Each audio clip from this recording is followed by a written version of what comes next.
Hello guys, I'm speaking from Manish Borders Academy, and today I'm ready with another presentation, and the topic of today's presentation is Important Prepositions Part 1. First of all, let me tell you the definition of preposition. Preposition is a word which shows the relationship between a noun, pronoun and some other words in a sentence. It denotes about direction, place, time, cause, manner and amount. Types of prepositions. First, simple preposition. When a preposition consists of one word is called simple prepositions. Example: in, at, on, to, for, up, after, over, under, with, till. Second, double preposition. When a preposition consists more than two words is called double preposition. Example: into, within, up to. Third, compound preposition. When a preposition consists of two or more words, it is called compound preposition. Example: on behalf of, according to, in front of. Fourth, participle preposition. When preposition end with ing is called participle preposition. Example: considering, regarding, barring, concerning. Fifth, phrasal preposition. When a group of words used in the form of single preposition, it is called phrasal preposition. Example: in spite of, in front of, instead of, in order to. So you might have used different types of prepositions. So today you would be able to know about types of prepositions. Like sometime you use simple preposition, sometime you use double preposition, sometime you use compound prepositions. Many times you use participle prepositions, and sometime you use phrasal prepositions. Now I have made a chart, and according to this chart I have made 3 columns: preposition, uses and example. First I will talk about on. On का अर्थ होता है पर, और इसका प्रयोग आप दिनों के पहले करेंगे. सप्ताह के नाम आते हैं तो आपको ऑन लगाना पड़ेगा. तारीख आएगी कोई तो ऑन लगेगा. And it denotes about position of a thing or person. Look at the example. He will come on Sunday. तो जब भी सप्ताह के नाम आएंगे, संडे, मंडे, ट्यूसडे, वेंसडे, तो आपको ऑन ही लगाना है. और जब भी स्टेबिलिटी की बात आएगी, पोजीशन की बात आएगी, नीचे का जो पार्ट है, बेस, यदि वो स्टेबल है और उसके ऊपर कोई भी चीज रखी हुई है तो आपको ऑन लगाना है. जैसे books, the books are on the table. तो यह टेबल स्टेबल है और उसके ऊपर किताबें हैं, तो इसलिए यहाँ पे ऑन का प्रयोग किया गया है. इन का अर्थ होता है मे या पर. It is used before months, seasons, year, part of the day, after period, used before metro cities and months name. So इनका प्रयोग कई तरीकों से होता है. बड़े शहरों के पहले आपको इन लगाना है. ईयर जब भी आता है तो उसमें भी आपको इन लगाना है. The company was established in 2019. 2019 में कंपनी की स्थापना की गई थी. तो चाहे 2019 हो या 2020 हो या कोई भी ईयर हो, तो उसको आपको उसके पहले प्रीपोजिशन इन लगाएंगे.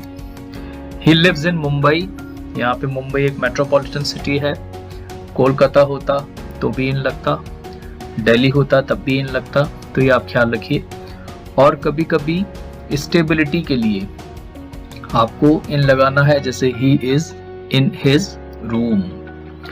एट का प्रयोग used before small city, subject, small place and point of time. He will come at 10 PM. समय के पहले हमेशा एट का प्रयोग किया करिए. 10 बजे, 11 बजे, 1 बजे, 2 बजे, कोई भी टाइम आ रहा है एट ही लगाइए. और सब्जेक्ट्स जब भी आएंगे तो एट लगाइए. बहुत बड़ी गलती आप लोग करते आते हो कि बिफोर सब्जेक्ट्स आप इन लगाते हो. जैसे पहले आप क्या बोलते थे, he is strong in maths, वो बिल्कुल गलत यूज है। he is strong at maths, he is strong at science, I'm strong at physics। तो at का प्रयोग आपको करना है। और जब भी छोटे शहर आएंगे, गांव आएंगे, जैसे he lives at रीवा, आपको लगाना है। since का प्रयोग it is used for a specific time और a point of time, जब भी समय का पता चल जाए, कब से का पता चल जाए तो वहाँ since लगाइए। और perfect continuous tense में ये यूज होता है since। he has been teaching since 2011, वह 2011 से पढ़ा रहा है।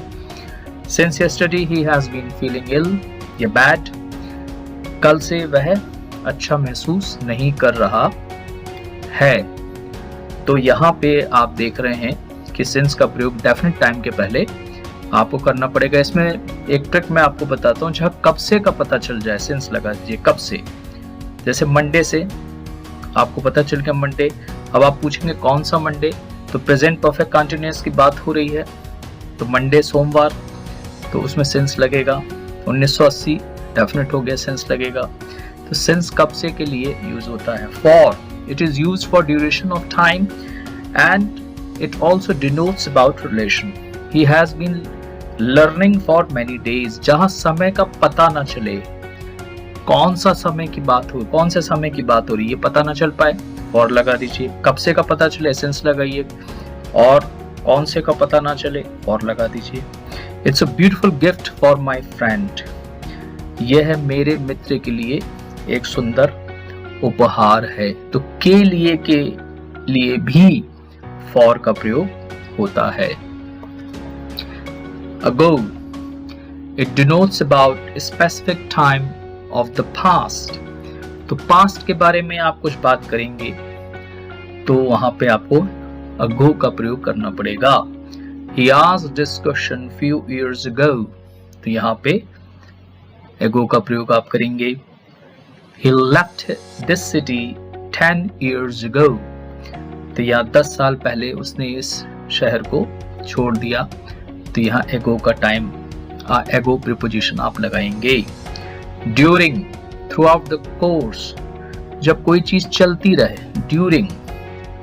during this exam he got fainted, परीक्षा के दौरान वह बेहोश हो गया, तो परीक्षा चल रही थी और उसी दौरान वो क्या हो गया, बेहोश हो गया। तो किसी चीज के दौरान कोई चीज हुई तो ड्यूरिंग लग जाएगा।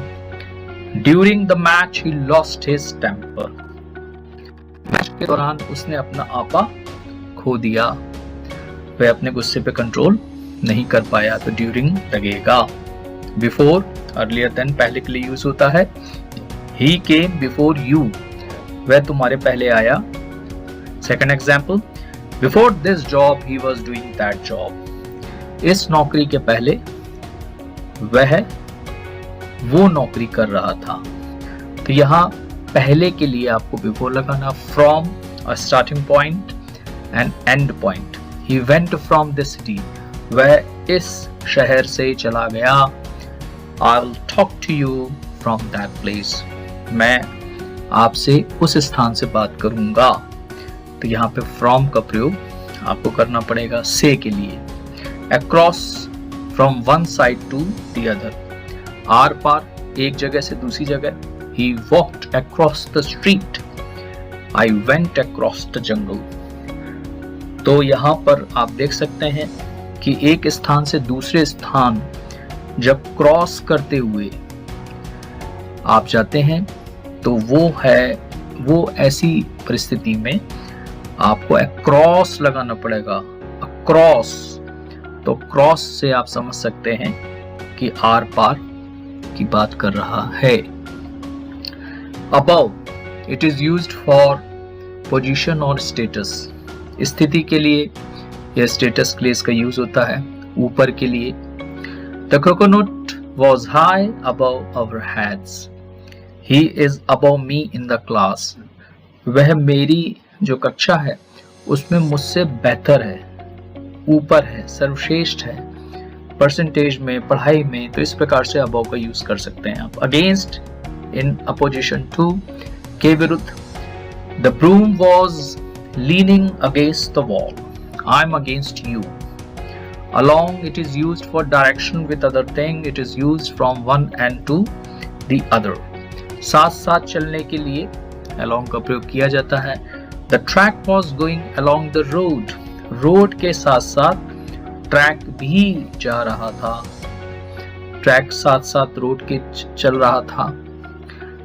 They were running along the road. Road के साथ साथ वह दौड़ रहे थे. जहां तक रोड जा रही थी वहां तक वो दौड़ रहे थे. Between दो लोगों के लिए यूज होता है. आप लोग इसको यूज करते आ रहे हैं. In the space separating two things, it is also used for two persons or things. Share this between you and Ravi. Second, the matter was discussed between Sita and Ida. Among, it is used for more than two persons. दो लोगों से अधिक जब बात होती है तो among के बीच में यूज होता है दो लोगों से अधिक व्यक्तियों के लिए या वस्तुओं के लिए. Distributed among all the people.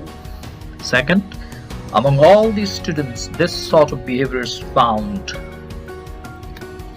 Around, in a circle, near and approximately. He walked around the table. He came around the wild animal. तो के चारों ओर के लिए around का प्रयोग किया जाता है. Away, at a distance from. The boy ran away from home. Why are you going away? दूर जाना. तो यहाँ पे away के लिए, दूर के लिए आपको यूज करना पड़ेगा away. Before, earlier than, in front of. The day before yesterday, he bowed before the king. के सामने के लिए भी before का प्रयोग किया जाएगा. जैसे वह राजा के सामने झुका, तो यहाँ झुकने के लिए before का प्रयोग किया गया है के सामने के लिए. Behind, पीछे. At the back of. Passengers sit behind the driver. He is running behind you. वह तुम्हारे पीछे दौड़ रहा है. Below, lower than. His shorts are below his knees. You are working below him. तुम उसके नीचे कार्य कर रहे हो. मतलब तुम ऑफिसर हो, वह ऑफिसर है और तुम क्लर्क हो, तो तुम उसके नीचे हुए. वह तुम्हारा बॉस है. तो इस प्रकार से below का यूज आप कर सकते हो. This is the exercise of preposition. There are 50 rooms dash the hotel. I play cricket dash name and fame. They went dash the driver to see their relatives. He has been teaching dash 2 o'clock. He went dash the society. You are trying to live dash Varanasi. Distribute these cards dash all the relatives. He joined this company few years dash. He went dash the wishes of his parents.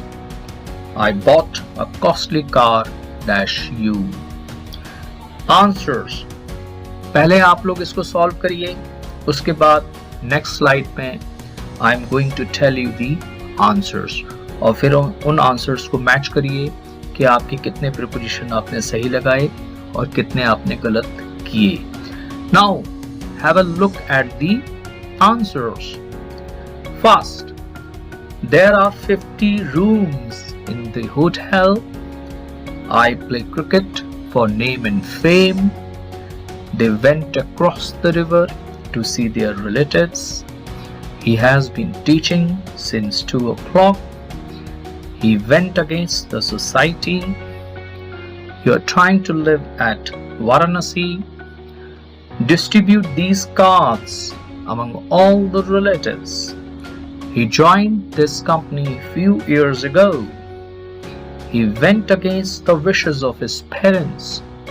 I bought a costly car for you. तो यहाँ पर आप देख रहे हैं कि जब whenever you do the practice of prepositions, so day by day you will get perfection in the uses of prepositions. It's all about practice. So guys, do practice. It is part number 1 which I have made today, and I promise you that in my future presentations I would be making so many presentations about prepositions, and it will be useful for those guys who are preparing for different types of prepositions, because preposition is a very important topic. There are so many questions which are asked related to prepositions. तो रोज इनके practice करिए, और practice करते करते आप लोग पाएंगे कि that you are comfortable at using prepositions correctly. Thanks for watching. Please like, share and subscribe my channel. Take care. Bye bye from now.